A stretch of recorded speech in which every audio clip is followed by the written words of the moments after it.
Look at any American skyline, and you'll notice something strange. We have the technology to build higher than ever.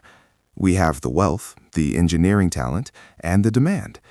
And yet, most American cities stop surprisingly low. Outside a few dense cores, height collapses into sprawl. Miles of single-family homes, endless highways, vast parking lots. Not because we can't build up, but because for decades we deliberately chose not to. This is not a story about architecture alone.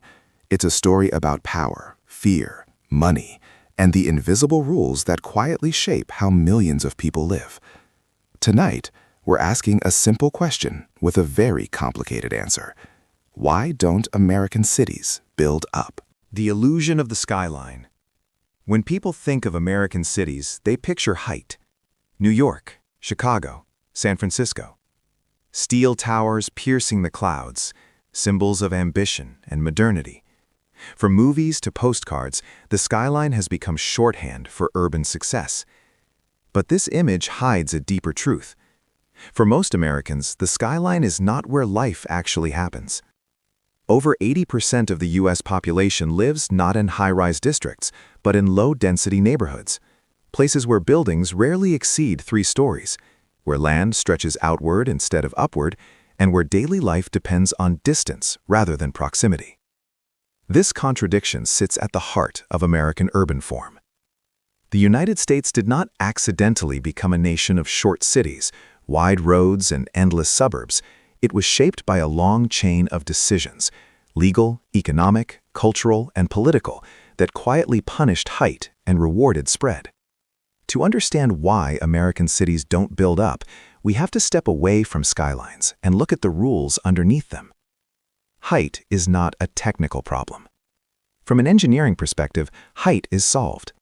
By the early 20th century, American engineers had already mastered steel frames, elevators, and fireproof construction. By the 1930s, it was entirely possible to build tall, safe, efficient residential buildings in most U.S. cities. And yet, outside of a handful of downtown cores, they didn't. This immediately tells us something important. The limitation was never technology, nor was it demand. American cities experienced massive population growth throughout the 20th century. Housing shortages were common, rents rose, land values increased. If the market alone dictated form, height would have followed naturally. Instead, something blocked it. That barrier wasn't visible in concrete or steel. It was written in law. Zoning, the quiet architecture of power. In 1916, New York City passed the first comprehensive zoning resolution in the United States. On the surface, it was a technical response to overcrowding and shadows cast by massive buildings. In reality, it created a powerful precedent. For the first time, a city legally separated land by use and form: residential here, commercial there, tall buildings here, low ones there. Other cities followed quickly. By the mid-20th century, zoning codes had spread across the country, and they did something subtle but profound. They made building up illegal in most places. In many American cities today, over 70% of residential land is zoned exclusively for single-family homes. No apartments, no duplexes, no small apartment buildings. Height caps enforced not by physics, but by ordinance. These rules didn't just limit building height, they locked in a way of life. The American fear of proximity. To understand why these rules became so widespread, we have to understand a uniquely American anxiety: proximity. In the early 1900s, American cities were dense, noisy, polluted, and unequal. Tenements packed families into small spaces. Diseases spread easily. Industrial smoke filled the air. Density became associated with disorder. Height became associated with danger. At the same time, the United States was developing something new: mass suburbanization. Railroads and later automobiles allowed people to live farther from work. Space became affordable. Privacy became attainable. The single-family home was no longer just housing, it was an identity: detached, quiet, controlled. Height threatened that identity. Tall buildings meant neighbors you didn't choose, noise you couldn't escape, shadows that crossed property lines, people who didn't look, live, or vote like you.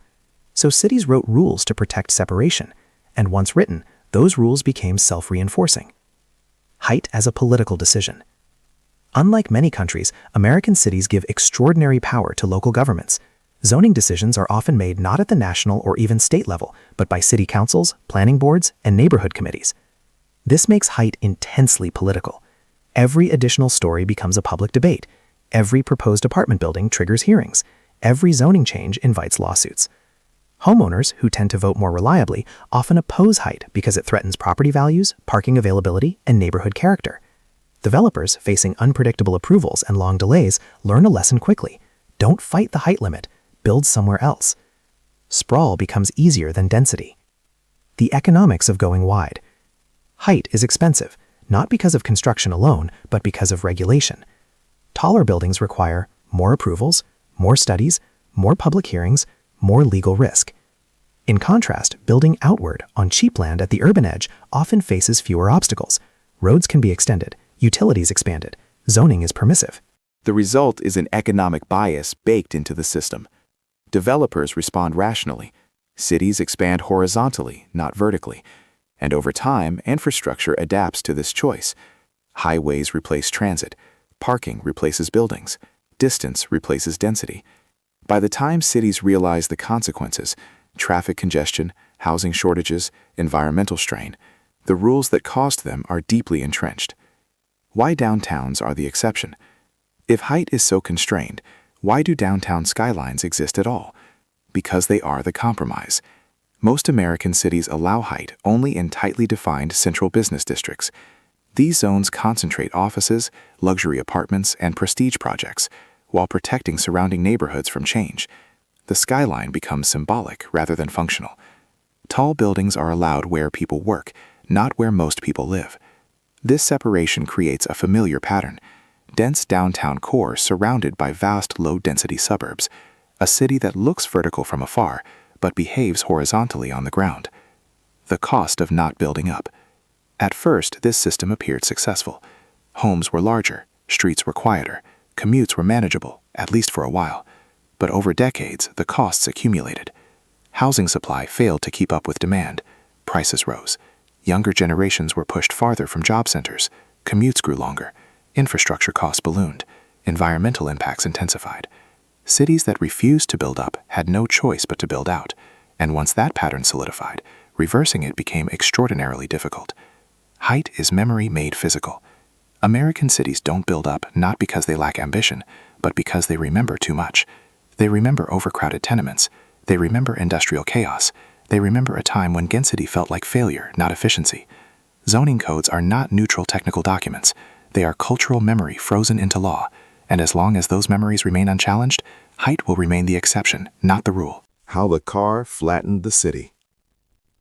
If zoning laws decided where American cities could build, the automobile decided how far they would spread. To understand why height collapsed across the American landscape, we have to follow the road, quite literally. Because once the car became the dominant mode of movement, the vertical city lost its greatest advantage. Density only works when distance is expensive. For most of human history, cities were dense for a simple reason: moving people was hard. Walking limited distance. Horses required space and upkeep. Public transit followed fixed routes. When movement is slow or constrained, proximity becomes valuable. Living closer to work, markets, schools, and services is not a luxury, it's survival. Height is the natural response to expensive distance. But the automobile rewrote that equation. Suddenly, distance became cheap, flexible, and individualized. You didn't need to live near anything anymore. You could live away from everything and still participate in the city. This single shift changed urban form more than any zoning code ever could. The highway as an urban weapon. After World War II, the United States made one of the most consequential planning decisions in modern history. It built highways through cities, not around them. The Federal Aid Highway Act of 1956 funded tens of thousands of miles of interstates. Officially, this was about defense and efficiency. In practice, it transformed cities into car-first systems. Highways cut through dense neighborhoods, often targeting areas with the least political power. Entire communities were demolished to make room for ramps and interchanges. But the deeper impact wasn't destruction, it was decentralization. Highways allowed jobs, shopping, and housing to scatter outward. The city no longer needed to be compact. Height stopped being useful when everything was reachable by car. Parking, the hidden enemy of height. Tall buildings depend on people arriving efficiently. In dense cities, that usually means transit, walking, or cycling. But American cities chose a different requirement: parking. As car ownership became universal, cities began mandating minimum parking requirements for nearly every building: offices, apartments, stores, restaurants. These rules quietly killed vertical density. Parking takes space, and not just a little. One parking spot, including access lanes, consumes roughly the same area as a small studio apartment. Multiply that by hundreds or thousands, and suddenly height becomes impractical. Instead of building upward, developers were forced to build outward, to make room for cars, not people. Entire city blocks were flattened for surface parking, downtowns hollowed out, density leaked away. Transit was left behind on purpose. Many American cities once had extensive streetcar networks. They were dense, efficient, and shaped compact neighborhoods. Then came the car, and with it a deliberate policy shift. Streetcars were dismantled, bus systems were underfunded, rail expansion stalled. The logic was clear. If everyone drives, why invest in transit? But this became a self-fulfilling trap. Without reliable transit, density becomes uncomfortable. Without density, transit becomes inefficient. Height needs transit. Cars undermine both.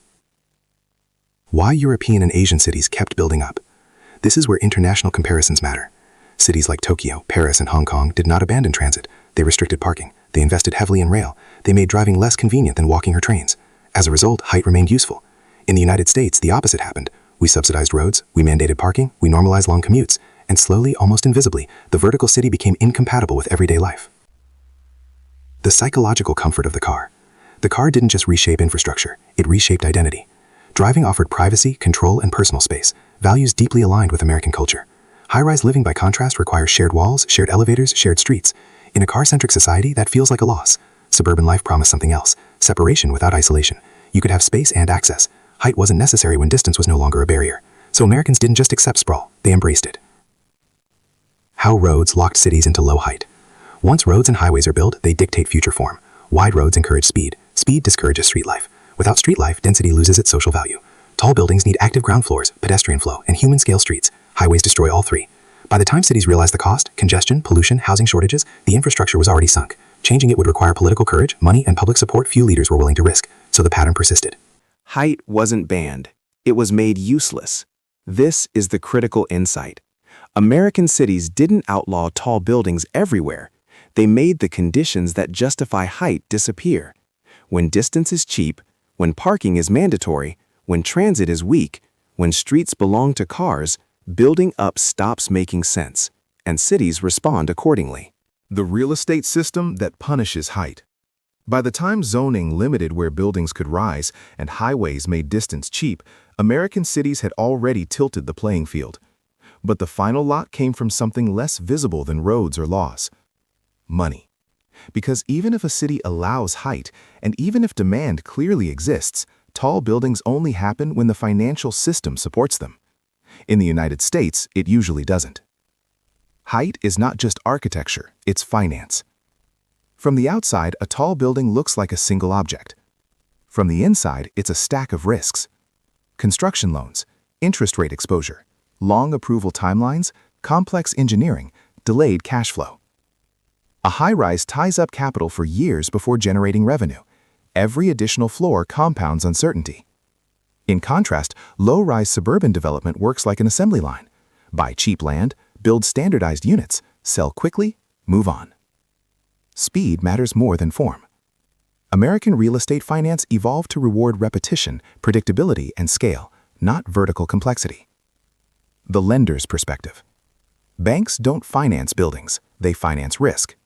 For a lender, a single-family home in a suburb is a known quantity. Comparable sales exist, default risk is measurable, the exit strategy is clear. A mid-rise or high-rise residential building is different. Few comparables, uncertain leasing, political risk, construction overruns.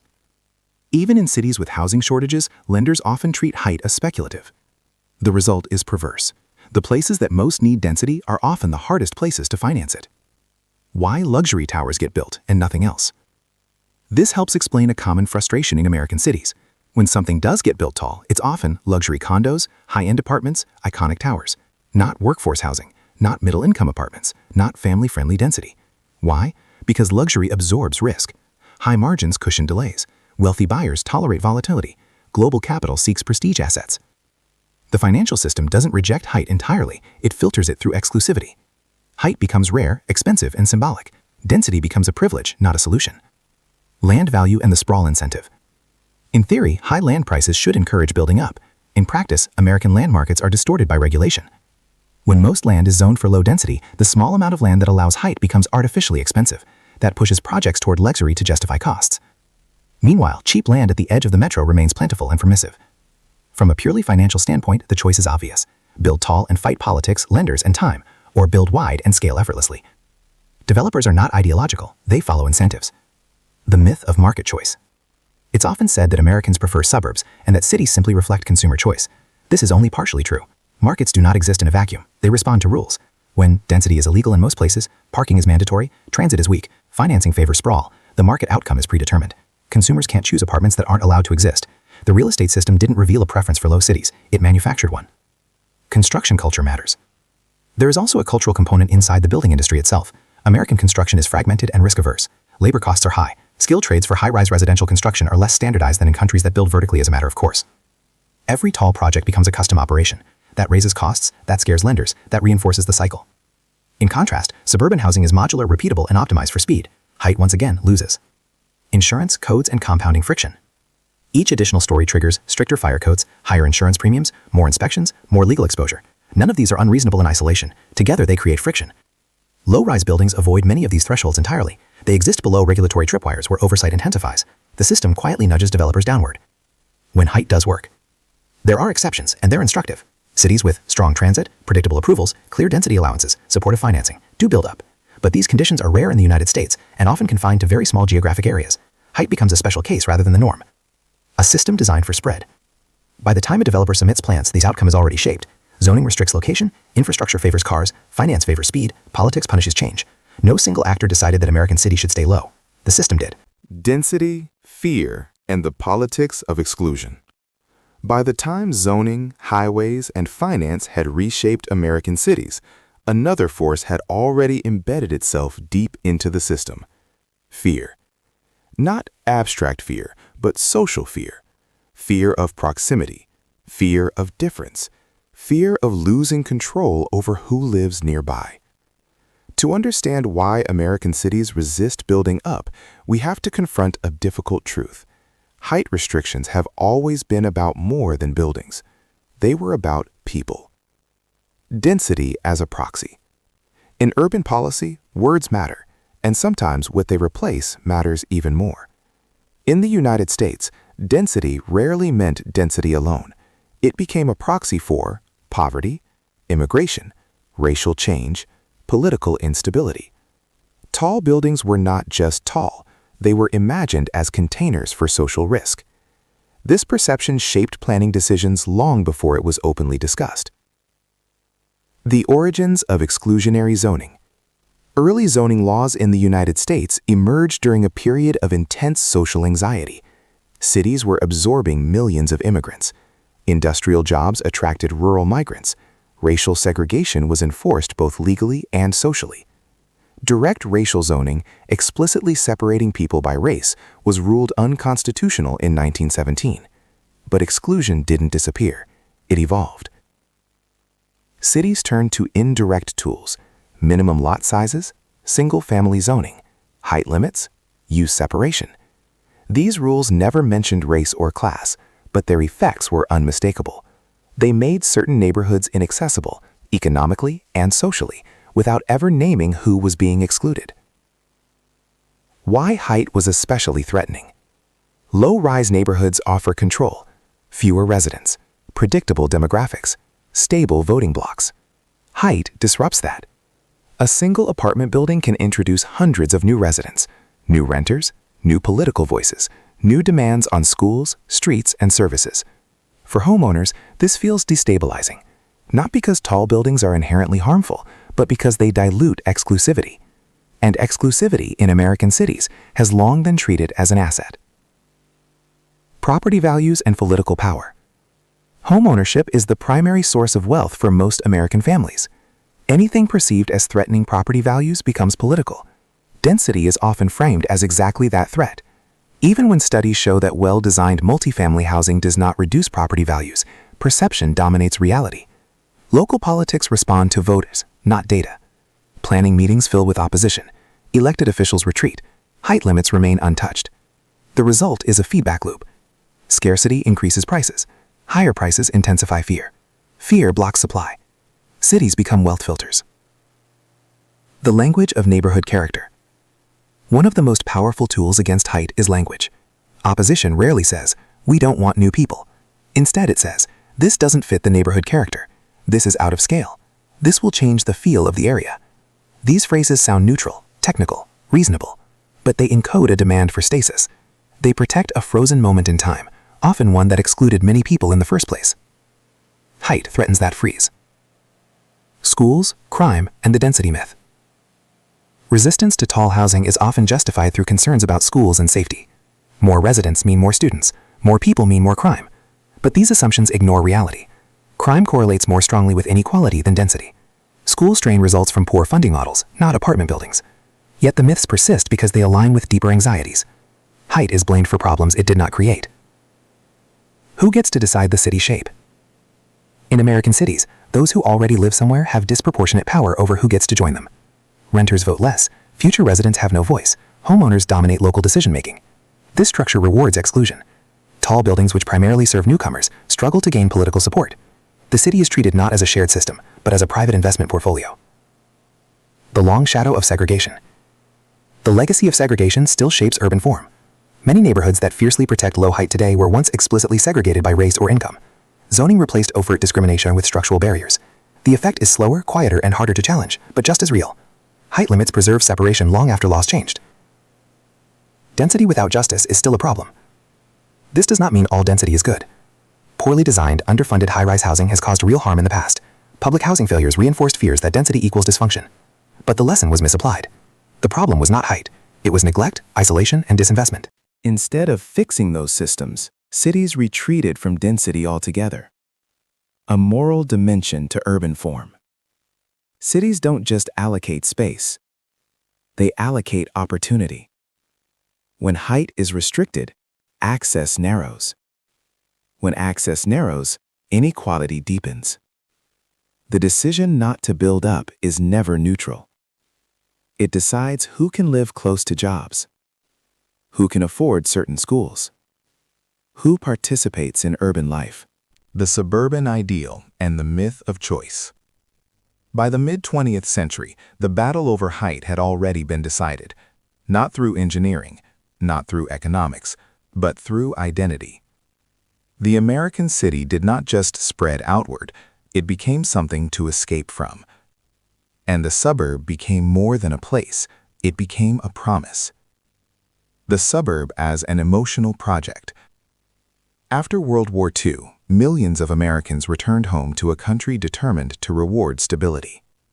The federal government subsidized mortgages, highways connected distant land, developers built entire neighborhoods at once. But the most powerful force was not policy, it was narrative. The suburb was marketed as safety, as success, as normalcy. Detached homes symbolized independence, lawns represented control, distance from the city promised peace. Height had no role in that story. How media cemented the low-rise dream. Television, film, and advertising reinforced the suburban ideal for decades. Families lived in single-family homes. Streets were quiet. Neighbors were familiar. Urban density, when depicted, was chaotic or dangerous. This wasn't accidental. Culture followed policy, and then reinforced it. By the time the children of suburbia grew up, the image felt natural. Not building up didn't feel like a decision. It felt like common sense. The illusion of free choice. Today, it's often argued that Americans simply prefer low-density living. But preference only exists among available options. If most neighborhoods only allow single-family homes, the market will appear to choose them. This is not a free market. It's a curated one. Dense, walkable, mid-rise neighborhoods, common in other countries, are illegal in much of the United States. People cannot choose what cannot be built. Suburbs as insurance against change. The suburb also functions as a hedge against crime, against school crowding, against demographic shifts. Height threatens that hedge by introducing unpredictability. More residents mean more variables. More variables mean less certainty. In a culture that values control, uncertainty feels like risk. And risk invites resistance. Why mid-rise was never given a chance. When people imagine building up, they often picture towers. But the most efficient urban form is not the skyscraper. It's the mid-rise. 4 to 6 stories. Human scale. Dense enough for transit. Low enough to feel familiar. In many countries, this is the default city. In the United States, it's rare. Why? Because zoning codes often jump from single-family homes straight to high-rise allowances, skipping the middle entirely. This creates a false choice: suburb or tower. Faced with that contrast, communities choose the suburb. The emotional weight of home. Urban form is not just rational. It's emotional. People defend what they grew up with, what feels safe, what feels like home. Height challenges those feelings. It asks people to imagine sharing space differently, living closer, hearing more, seeing more. For some, that's exciting. For many, it's unsettling. So the rules stay. When cities try to change. In recent years, some cities have attempted to loosen height restrictions. The response is often intense. Protests, lawsuits, ballot initiatives. Not because people hate buildings, but because they fear what buildings represent. Change. And change, in a system built on stability, feels like loss. The cost of nostalgia. Nostalgia is powerful, but it is not free. When cities preserve low-rise form at all costs, they lock future generations into scarcity. Younger residents pay more. Commutes grow longer. Environmental costs rise. The suburb protects the past by borrowing from the future. Height as a cultural taboo. At this point, height in American cities is no longer just regulated. It is taboo. Proposed density is scrutinized emotionally, not analytically. Debates focus on feelings, not outcomes. This makes reform slow and often symbolic. Cities talk about affordability while protecting the very rules that prevent it. A choice we never fully made. American cities didn't reject height through a single vote. They drifted away from it, one mortgage, one highway, one zoning code at a time. What looks like preference today is the result of decades of conditioning. When sprawl hits its limits. For decades, American cities expanded as if land, energy, and time were infinite. Sprawl worked, until it didn't. What once felt like freedom has begun to reveal its costs. And those costs are no longer abstract. They are measured in minutes lost, dollars spent, and systems pushed to their breaking point. At a certain scale, low-rise cities stop being comfortable and start becoming fragile. Infrastructure does not scale horizontally. Every city depends on infrastructure: roads, water, sewers, power, schools, emergency services. In dense cities, these systems serve many people in a compact area. In sprawling cities, they stretch outward, thin, expensive, and inefficient. Miles of pipes for a few houses. Long response times for emergencies. Constant road maintenance over vast distances. Building out is cheap at first. Maintaining it is not. The hidden math of distance. Sprawl externalizes cost. Longer commutes increase fuel consumption. More driving means more congestion. Congestion demands wider roads. Wider roads demand more land. More land demands more sprawl. It's a loop with no natural stopping point. Height breaks that loop. But height requires a different way of thinking. Time becomes the real scarcity. In low-density cities, people trade time for space. Hours commuting. Minutes spent parking. Days lost to traffic. At small scales, this feels manageable. At metropolitan scale, it becomes oppressive. The average American commute has grown steadily over decades. What once was a personal inconvenience is now a systemic drain on productivity and quality of life.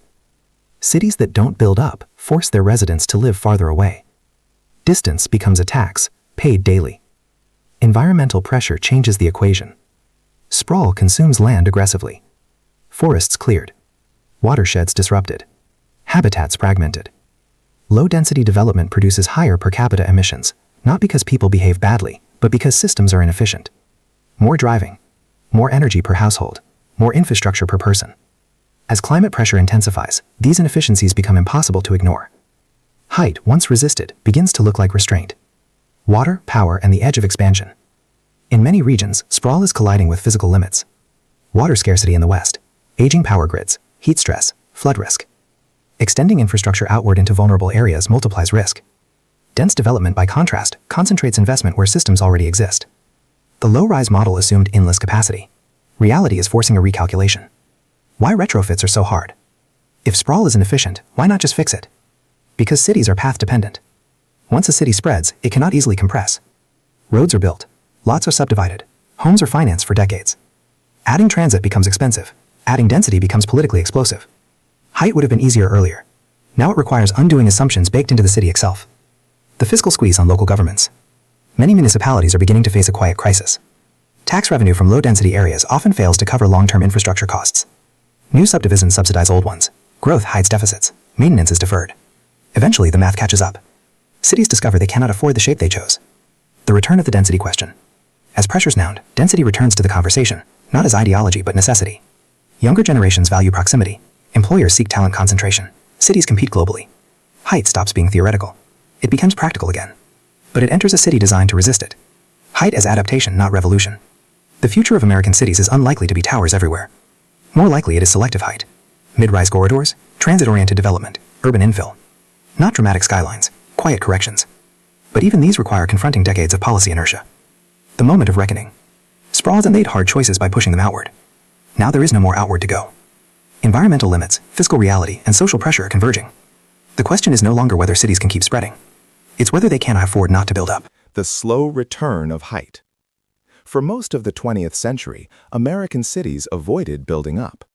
In the 21st, that avoidance has become harder to defend. Housing shortages have grown severe. Younger generations are delaying homeownership. Rents consume larger shares of income. Commutes stretch longer every year. Under pressure, some cities have begun to reconsider height, not loudly, not uniformly, but cautiously. What's emerging is not a vertical revolution, but a series of reluctant experiments. The rise of the missing middle conversation. Urban planners often talk about the missing middle. This refers to housing types that sit between single-family homes and high-rise towers. Duplexes, triplexes, fourplexes, small apartment buildings. For decades, these forms were common in American cities. Then zoning erased them. Recently, cities have started to bring them back. Not everywhere, not easily, but deliberately. This is the least threatening version of height, low enough to feel familiar, dense enough to matter. Transit-oriented development as a safe zone. Height returns most easily near transit. Rail stations, bus corridors, downtown edges. Here, the argument is practical. More people near transit means fewer cars. Cities use transit as political cover for density. Height is framed not as change, but as efficiency. Even so, these projects are often isolated, small islands of density in a sea of sprawl. State-level intervention. Local resistance to height has become so strong that some states have stepped in: California, Oregon, Minnesota. These states have limited the power of cities to ban multifamily housing outright. This is a significant shift. It recognizes that housing shortages are regional problems, not neighborhood preferences. But enforcement remains uneven. Local governments still control details, and details determine outcomes. Why progress feels slow? From the outside, it can feel like cities are doing nothing. In reality, they are negotiating decades of inertia.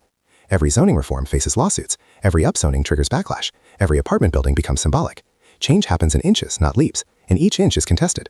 The persistence of the parking problem. Even when height is allowed, parking often remains mandatory. This undermines density. A mid-rise building surrounded by parking is not urban, it's diluted. Some cities are reducing or eliminating parking minimums, others are not. Where parking rules remain, height remains compromised. The risk of half measures. Partial reforms create new problems. Allowing height only in limited areas drives up land prices. Allowing density without transit overloads streets. Allowing apartments without affordability measures fuels resentment. Height must be integrated, not isolated. Otherwise, it reinforces the idea that density only benefits a few. Cultural resistance has not disappeared. Despite policy shifts, cultural attitudes change slowly. Homeowners still fear loss. Politicians still fear backlash. Developers still fear unpredictability. The emotional memory of low-rise living remains powerful. Height is tolerated, not embraced. Lessons from cities that try. Where reforms succeed, a pattern emerges. Clear rules, predictable approvals, investment in transit, public framing that emphasizes shared benefit. Height works when it feels normal, not exceptional. The danger of waiting too long. Cities that delay density face compounding crises. Housing shortages worsen, infrastructure ages, climate risks increase. At some point, incrementalism becomes denial. The cost of not building up rises faster than the political cost of change. A narrow window. American cities are in a narrow window. They can reintroduce height thoughtfully before scarcity becomes permanent, or they can preserve the past and manage decline. If this perspective is useful, feel free to share it with someone who thinks about cities, housing, or how places actually work. And if you have thoughts on this, especially if you disagree, I'd love to read them in the comments. What building up really means. When people argue about height, they often argue past each other. One side imagines glass towers and shadows. The other imagines affordability and efficiency. Both miss the point. Building up is not about skyscrapers. It's about systems. Height only works when it is part of a broader urban logic, one that aligns buildings, streets, transportation, and daily life. Vertical cities are human scale. The most successful vertical cities are not defined by extreme height. They are defined by continuity. Buildings between 4 and 8 stories, active ground floors, short blocks, frequent intersections. This form allows density without intimidation. It supports transit. It supports local businesses. It supports social interaction. Height becomes background, not spectacle. Why towers often fail? American skepticism toward height is partly justified. Many past high-rise projects failed, not because they were tall, but because they were isolated, surrounded by parking, separated from services, disconnected from street life. These buildings concentrated residents without building community. Height without context becomes vertical sprawl. Streets matter more than buildings. Cities are experienced at eye level. Wide roads, long blocks, and fast traffic kill urban life, even next to tall buildings. Conversely, narrow streets, frequent crossings, and active sidewalks create vitality even with modest height. Building up without fixing streets is a cosmetic solution. True density is horizontal and vertical. Mixed use is non-negotiable. Height works when uses are mixed. Homes near shops, offices near transit, schools near housing. Separation forces movement. Movement demands cars. Cars undermine density. Vertical cities collapse distance by layering functions. This is efficiency, not ideology. Transit is the spine. Every successful dense city shares one trait: reliable, frequent transit. Height amplifies transit. Transit justifies height. Without it, density feels like congestion. American cities that build up without transit create frustration, not livability. The role of public space. Vertical living requires excellent public space. Parks, plazas, libraries, streets that feel safe and shared. When private space shrinks, public space must grow in quality. This trade-off is rarely acknowledged, but it is essential. Why height feels risky in the U.S. In many American cities, height arrives before systems are ready. Transit lags, schools are underfunded, public space is neglected. Residents experience density as pressure, not benefit. This reinforces opposition. The problem is not height, it is sequencing. Designed as a trust-building tool, good design reduces fear. Sunlight access, step-backs, quality materials, clear transitions between scales. These choices signal respect. When buildings feel deliberate, communities become less defensive. Height becomes a conversation, not a threat. Density and freedom are not opposites. One of the deepest myths in American urbanism is that density limits freedom. In reality, density expands it.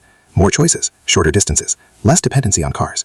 Vertical cities trade private space for collective efficiency. The question is not whether this is better, but for whom and under what conditions. The missed opportunity. American cities spent decades arguing about whether to build up. Meanwhile, they failed to build systems that make height work. Now the challenge is harder, but not impossible. Two futures for the American city. At this point, the argument about height is no longer theoretical. American cities are approaching a fork in the road. One path preserves the low-rise status quo, managing scarcity, extending commutes, and absorbing rising costs. The other path reintroduces height as a tool, not everywhere, not recklessly, but deliberately. Both futures are possible. Only one is sustainable. Future 1. The managed decline. In the first future, cities resist change. Zoning remains restrictive. Parking remains mandatory. Density is confined to small pockets. Housing supply continues to lag behind demand. Prices rise. Young people leave. Essential workers commute from farther away. Cities become exclusive by default. This future doesn't collapse dramatically. It erodes slowly. Infrastructure ages. Public services strain. Political polarization deepens between those who own space and those who rent it. Cities survive, but become less dynamic, less inclusive, and less resilient. The geography of inequality hardens. When height is restricted, inequality becomes spatial. Wealth concentrates near jobs. Lower-income residents are pushed outward. Time becomes the dividing line. Opportunity is no longer about talent or effort, but about location. Low-rise form quietly enforces this division. Future 2. The deliberate city. In the second future, cities choose adaptation. Not towers everywhere, not instant transformation, but consistent rules that allow mid-rise housing near transit, mixed-use neighborhoods, reduced parking mandates, incremental infill. Height becomes normal, not controversial. This future doesn't erase suburbs, it complements them. It gives people options. Density as stability, not disruption. In this future, density is framed differently, not as an invasion, but as maintenance. Cities build enough housing to stabilize prices. Transit investments pay off. Infrastructure becomes more efficient. Height is not dramatic, it is routine. Political courage and institutional trust. This future requires something rare in American urban history: trust. Trust that change will be managed. Trust that design will be thoughtful. Trust that benefits will be shared. It also requires political courage, leaders willing to absorb backlash in the short term to avoid crisis in the long term. Why delay makes everything worse. The longer cities wait, the more painful change becomes. Sudden upzoning triggers panic. Rapid construction strains systems. Resentment grows. Gradual density is easier than emergency density. Time is the only resource that cannot be rezoned. The role of the public. Cities are not shaped by planners alone. Voters matter. Narratives matter. What people believe about density determines what gets built. The debate over height is, ultimately, a debate about whose cities are for. A quiet transformation is possible. Some American cities are already moving, slowly, unevenly, toward the second future.